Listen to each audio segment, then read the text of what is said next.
Oke, ya, ya ini menarik ya. Jadi memang ada satu pemahaman bahwa residen itu masih sebagai peserta didik ya, bukan atau belum bekerja ya, jadi belum bisa mendapatkan jasa pelayanan, tapi insentif sudah mulai ada ya Pak ya. Ini. Nah ini nanti kita akan lihat pada minggu-minggu berikutnya itu hal-hal yang seperti ini yang nanti akan kita lihat, dan pada seminar pada tanggal 16 April itu kita akan membahas juga mengenai masalah ini yang sangat menarik mengenai insentif ini. Karena di Undang-Undang Pendidikan Kedokteran itu ditekankan bahwa residen itu berhak atas insentif ya. Jadi ini satu hal yang di pasal 31 ya, pasal 31 Undang-Undang Dikdok yang mungkin kita perlu untuk mereview lagi bagaimana prospek itunya pelaksananya. Oke, ada komentar lain dari Rumah Sakit RSCM atau dari Saiful Anwar, silakan. Ya. Ya, silakan. Terima kasih. Mohon maaf, ini tadi agak trouble sedikit di tempat kami. Terima kasih, Prof. Ya. Mungkin sekaligus sebelum ini terus saya ingin mengomentari dulu tadi mengenai rumah sakit pengiriman di rumah sakit jejaring untuk sebagai residen itu. Ya, silakan. Nah, mungkin yang harus dibedakan dulu, pengertiannya harus samakan dulu. Ini rumah sakit jejaring atau rumah sakit sebagai penugasan khusus atau sister hospital dan sebagainya. Karena rumah sakit jejaring, kalau kita berdasarkan ketentuan yang lama, saya juga belum terlalu familiar dengan ketentuan dari Undang-Undang Dikdok. Kan itu ada wahana, ini ada rumah sakit afiliasi dan lain sebagainya. Ya. Tetapi intinya kalau pengertian kami di FKUB RSSA, rumah sakit jejaring adalah rumah sakit ini tadi untuk tempat pendidikan. Artinya harus ada supervisor yang ada di sana atau paling tidak ada spesialis. Nah, kalau yang tidak ada spesialisnya itu kami masukkan sebagai rumah sakit. Kalau yang bukan termasuk dalam PPDSBK atau dari Kementerian Kesehatan itu kami masukkan sebagai sister hospital. Sedangkan kalau yang dari PPDSBK itu dimasukkan pada rumah sakit yang daerah terpencil. Ya. Itu beda. Ya. Jadi itu yang harus kita bedakan. Kalau rumah sakit jejaring jelas mereka harus ada dosennya. Artinya mereka tidak mungkin bekerja sebagai DPJP karena sudah ada dokter spesialisnya di sana. Nah ini yang pengertiannya jadi lain. Kalau mereka sementara ini mereka ditugaskan di sana tentunya sebagai mahasiswa.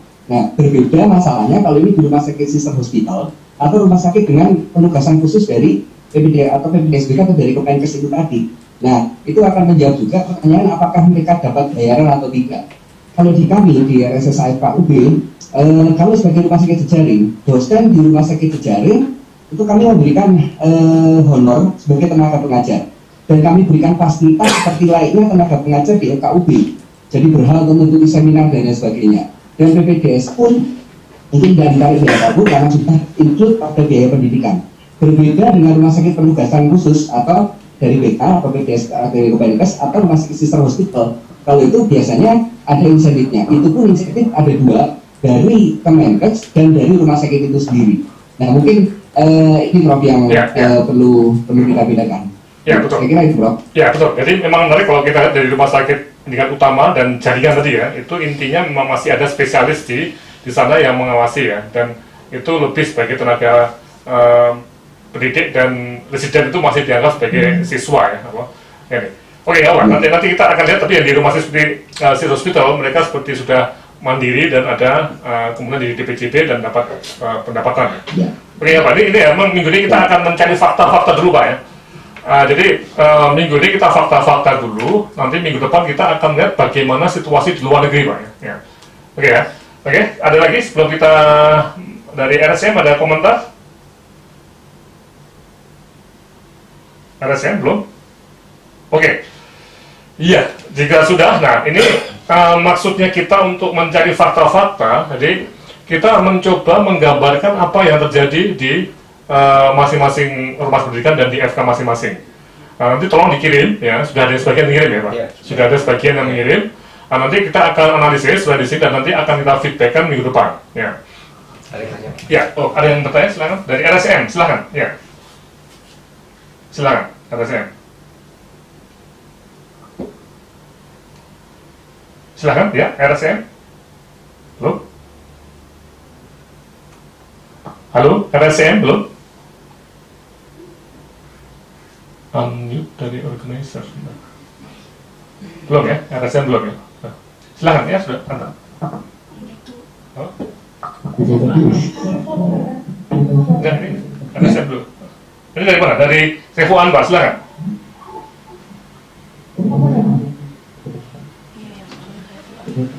Atau bisa nggak dari LCM tuh Pak?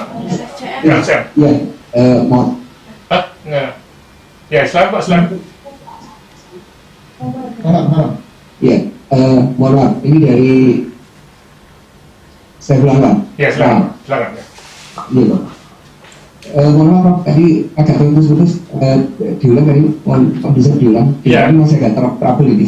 Oke, jadi yang sifatnya presiden masih menjadi siswa itu di rumah sakit pendidikan utama dan jaringan Pak, karena masih ada spesialisnya ya di atasnya ya. Tapi kalau yang model ke rumah sakit City Hospital atau yang tubel atau yang apa ya, kerjasama dengan Kemkes itu memang dikirim dan mereka bisa menjadi DPJP Pak ya? Ya, nah cuma sekarang konteksnya adalah mengenai, kalau tadi saya pasti menunggu apakah saya bisa menyampaikan mengenai DPJP.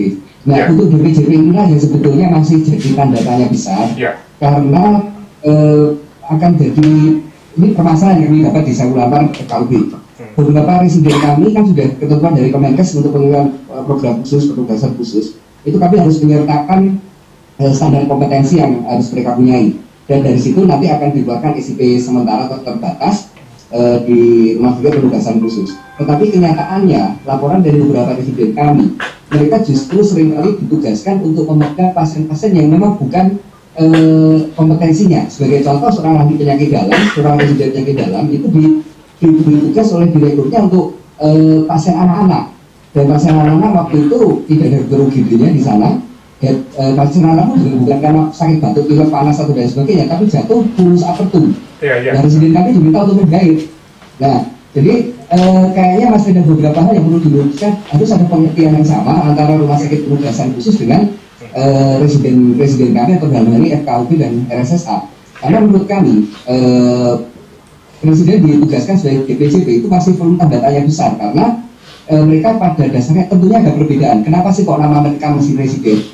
Artinya secara hukum, secara kompetensi masih perlu waktu. Pencapaian kompetensi saya kira bukan hanya sekedar kemampuan akademik, tapi juga jam terbang dalam hal ini atau kemampuan profesionalnya. Nah, kemampuan profesional seorang yang baru 2 tahun menjalani proses sebagai residen dengan mereka yang hampir 4 tahun menjadi residen dan tentunya sudah menjadi seorang spesialis. Saya kira kemampuan profesionalnya tidak akan sama, walaupun mungkin kemampuan akademiknya sama.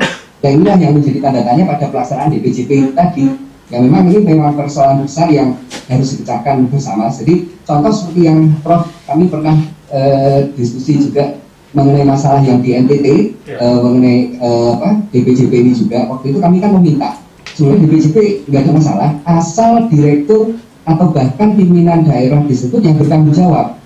Kalau mereka yang bertanggung jawab selesai. Tapi kalau harus residen kami yang bertanggung jawab sebagai penanggung jawab pelayanan, kalau kita lihat aturan bentuk BPJP-nya itu kan mengerikan sekali itu. Mereka harus sanggup harus bertanggung jawab betul. Padahal kalau mereka bertanggung jawab oke lah bertanggung jawab. Tapi pada saat mereka harus kembali ke daerah kemudian dipanggil oleh polisi dan lain sebagainya, itu akan menghambat rasa studi mereka. Nah ini yang buat kami masih jadi masalah, walaupun bukan kami menolak untuk sebagai DPJP, tapi hal ini yang perlu diluruskan lagi. Demikian. Ya. Memang betul Pak, justru ini Pak, jadi pertemuan kita dengan blended learning ini memang untuk arah ini Pak. Jadi ini kita baru sampai tahap untuk fakta-fakta dulu, nanti kita akan bahas terus sampai minggu-minggu berikutnya, dan nanti pada tanggal 16 Februari kita akan adakan seminar juga yang pakai webinar juga kalau tidak sempat ke Jogja ya. Itu intinya ya ini Pak, bagaimana supaya kita itu mempunyai kebijakan yang jelas mengenai DPJP dan juga masalah kompensasinya. Ya. Oke Pak, ini saya masih fakta-fakta dulu ya. Dari RSM tadi, gimana RSM? Belum? Pak Kanadi? Pak Kanadi belum? Oke, nah itu Saiful Anwar lagi. Kita tinggal punya waktu 2 menit lagi. Ya, silahkan. RSM nggak ya? Ya. Saiful Anwar, silahkan. Iya, jadi ini terkait dengan DPJP tadi ya Pak. Ya. Jadi memang kalau sebagai DPJP tentunya presiden berhak terhadap jasa pelayanan yang mereka lakukan, karena toh rumah sakit tidak mendapat keuntungan dari tindakan medis yang harus mereka yang sudah mereka kerjakan. Kemudian sekarang dalam kaitannya dengan era BPJS ini, apakah sistem di BPJS sudah bisa memungkinkan bahwa BPJP suatu saat muncul namanya dia di rumah sakit Mamuju misalnya, suatu saat si residen ini ditugaskan di tempat lain, kemudian muncul di tempat lain, kemudian juga kembali ke rumah sakit Saiful Anwar. Saya kira mungkin permasalahannya ada pada di situ. Jadi kalau kami pribadi sebenarnya rasanya presiden kalau sebagai DPJP akan susah. Tetap yang harus bertanggung jawab sebagai DPJP tentunya harus, karena tugasnya baru juga harus diakui. Kecuali tugasnya memang dibatasi kompetensi sebagai seorang dokter umum, oke. Tapi kalau ditugaskan sebagai kompetensi seorang spesialis walaupun belum spesialis, karena kenyataannya di lapangan orang berharap entah itu dari direkturnya, entah itu dari masyarakat, dari pasien, bahwa dia dilayani oleh seorang spesialis. Mereka tidak mau tahu bahwa ini adalah seorang residen. Nah, apakah dengan kondisi seperti ini mereka yang dipikirkan bukan sekedar masalah pembiayaan dapat duitnya, tetapi dampak hukumnya itu tadi. Sehingga sebetulnya harusnya bagaimana juga yang harus jadi DPJP adalah seorang spesialis, dalam hal ini tentunya seniornya. Nah, sekarang terkait dengan pendapatannya seorang residen memang masih harus diatur lagi. Kelemahan sistem selama ini adalah senior yang mengerjakan sebetulnya, kemudian residen yang mengikuti atau membantu senior mengerjakan, kemudian diawasi oleh senior. Kenyataannya memang kebanyakan residen yang mengerjakan tanpa senior tahu, sehingga kadang-kadang ada yang berpendapat bahwa seniornya enak nih, mereka nggak apa-apain dapat duit. Nah, saya kira kelemahannya ada pada ini, tetapi jangan melibatkan langsung bahwa kemudian BPJS yang harus dihadapkan dengan risiko sebagai DPJP. Kita harus pertimbangkan risiko keuntungannya sebagai DPJP, tapi juga risiko kalau menghadapi kasus hukum akibat sebagai DPJP. Saya kira kok mungkin itu yang lebih penting untuk kita kejar dan demikian, Prof. Ya betul. Justru ini yang nanti ini hal seperti ini akan kita bahas terus, nanti akan dilihat pada minggu berikutnya. Tapi intinya memang DPJP karena juga ada yang jauh di tempat ribuan kilometer dari DPJP yang ada di Jogja atau di Malang ya. Itu apakah yang DPJP di Malang itu harus tanggung jawab pada kegiatan yang dilarang tukar atau lembatan ini masalah menarik ya. Apa nanti ini akan kita catat dan akan jadi bahan untuk ke depan. Oke, terakhir dari Muwardi, silakan. Terakhir ya. Nah. Muwardi, silakan. Pak Bro. Selamat siang. Ya, selamat siang. Ya, silakan. Ya.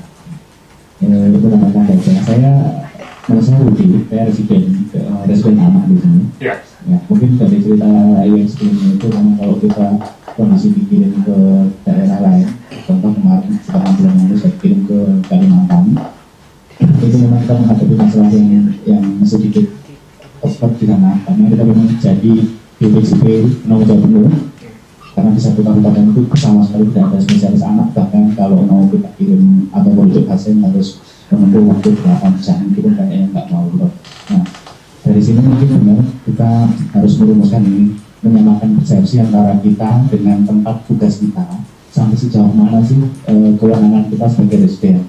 Karena kemarin saya sempat ketemu juga dari Kemenkes waktu kebetulan saya duduk untuk masalah tanggung jawab kita sebagai residen di daerah itu tanggung jawab siapa. Mungkin dari Kemenkes bilang kalau itu memang sudah bisa diakui SIP kita sebagai seorang spesialis anak walaupun masih residen karena kompetensinya sudah memenuhi, tapi di mata hukum mungkin akan beda.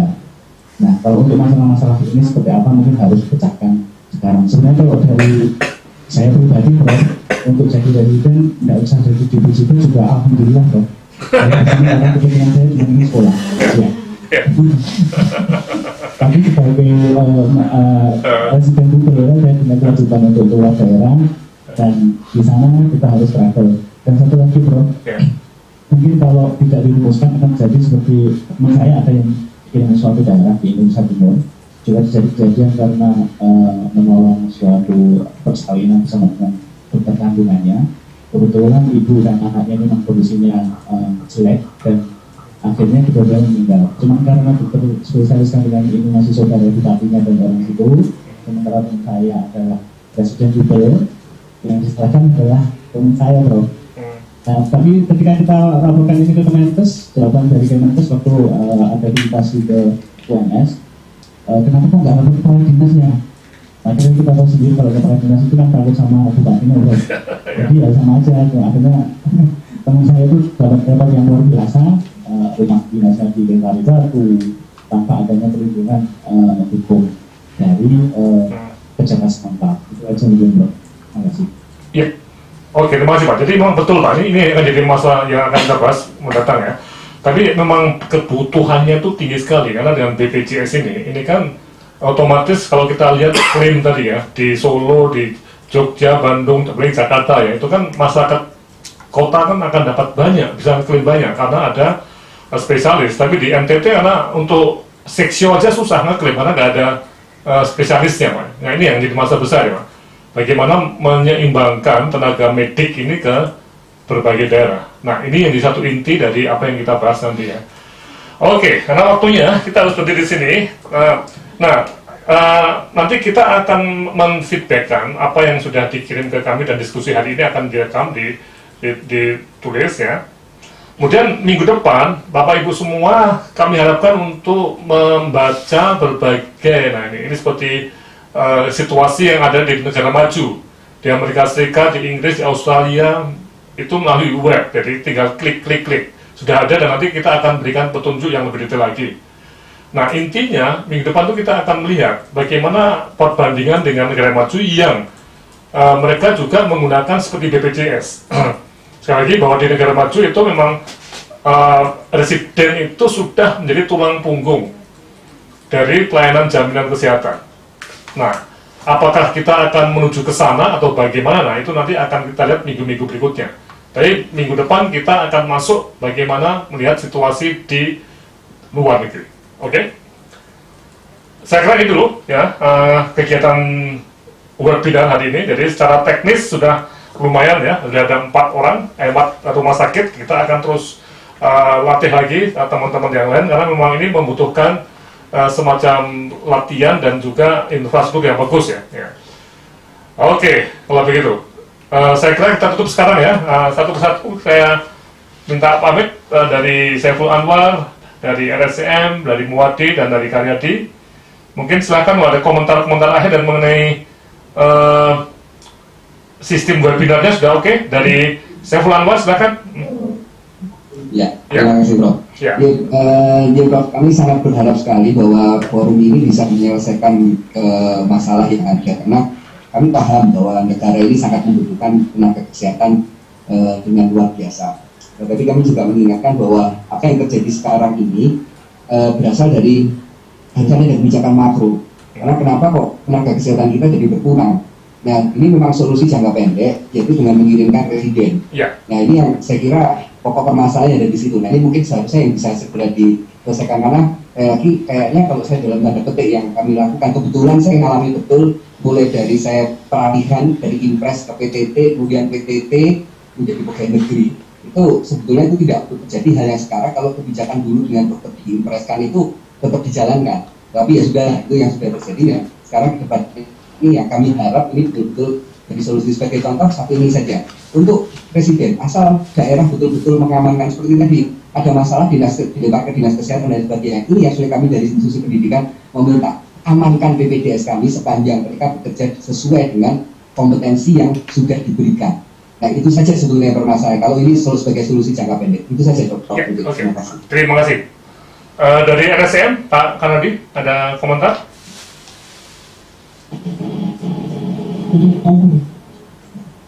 Ya, silakan. Selamat siang, Prof. Selamat siang, ya silakan. Nah, saya dengan Mila, Prof. Oke, silakan. Bu. RSCM. Ya. Ya, mohon maaf tadi agak sedikit terputus koneksinya, jadi Ya. kita tidak bisa mengikuti yang bagian-bagian terakhir. Ya. Hanya saya sempat mendengar dari beberapa rumah sakit, di kami juga memang untuk DPJP, PPDS tidak sebagai DPJP, jadi tetap masih staff, walaupun di rumah sakit jejaring. Dan sampai saat ini kami memang tidak punya pengalaman mengirimkan residen ke tempat yang tidak ada dokter spesialisnya. Karena ini juga merupakan bagian dari pendidikan. Jadi walaupun mereka ke Rukeng, di sana tetap ada SPOP yang bertanggung jawab sebagai DPJP, Prof.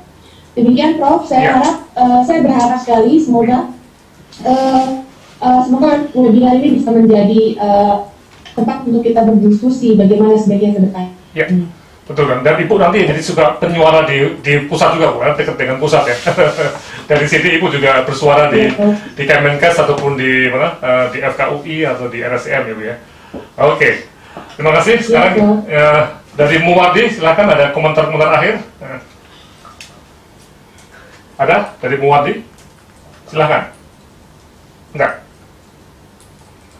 Kalau tidak dari tidak, Prof. Oh, iya, silakan. Jadi sudah tidak ada komentar. Ya, terus jelas ya Bu, suara kita jelas diterima. Jelas sekali. Ya, jelas sekali ya. Jadi webinarnya bisa dipakai ya sebagai alat untuk komunikasi ya, bisa ya. Oke. Bisa. Dan apresiasi sekali dengan program ini, Bro. Oke, terima kasih. Sama-sama Bu. Kita baru mulai juga, jadi kita terus kembangkan ya. Kemudian dari Kak Yadi, ada komentar sebelum kita tutup? Silahkan. Sudah cukup Prof, nanti kita diskusi di forum di YouTube saja. Oke, ya. Oke, kalau gitu terima kasih atas partisipasinya. Jadi minggu ini kita coba webinar, minggu depan kita tetap ada pelatihan teknisinya untuk webinar ya, Mas ya, tetap semuanya. Dan mohon nanti hari Jumat mungkin ada webinar lagi. Tapi intinya minggu depan kita akan membahas atau melihat bagaimana situasi yang ada di luar negeri. Jadi mohon klik. Jadi ini model blended learning di mana tulisannya itu semua bisa diklik di web ya. Tidak perlu cari-cari buku, tapi dengan laptopnya, dengan smartphone-nya, dan iPad-nya itu bisa langsung diakses. Oke, saya kira demikian Pak Dwi, kita tutup. Baik, terima kasih Prof. Laksono. Baik, Bapak-Ibu sekalian, dengan demikian berakhir acara webinar ini. Kami mengucapkan terima kasih banyak atas perhatian Bapak-Ibu sekalian untuk mengikuti kegiatan pada hari ini, termasuk partisipasinya. Dan kita pamit dan kita tutup acara ini dengan ucapkan hamdalah bersama-sama. Alhamdulillah. Assalamualaikum warahmatullahi wabarakatuh.